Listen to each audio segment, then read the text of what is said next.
आढोळ गावात पारंपरिक जल्लोषात जंगी शंकरपट. सहनिरीक्षक दीपक मस्के यांच्या हस्ते भव्य उद्घाटन सोहळा संपन्न. आढोळ तालुका सेनगाव तालुक्यातील आढोळ येथे पारंपरिक उत्साहात जंगी शंकरपटाचा भव्य उद्घाटन सोहळा मोठ्या जल्लोषात पार पडला आणि या शंकरपटाचे आयोजन गावाचे सरपंच परमेश्वर पोले आढोळकर यांच्या पुढाकाराने करण्यात आले.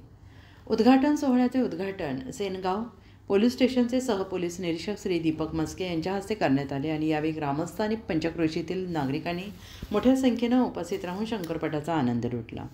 ढोल ताशांच्या निनादात आणि पारंपरिक पद्धतीने सोहळा पार पडला आणि गावात दिवसभर उत्साही आणि उत्सवी वातावरण निर्माण झाले होते. कार्यक्रमाच्या यशस्वी आयोजनासाठी सरपंच परमेश्वर पोले आणि त्यांच्या सहकाऱ्यांचे ग्रामस्थांकडून कौतुक करण्यात येत आहे.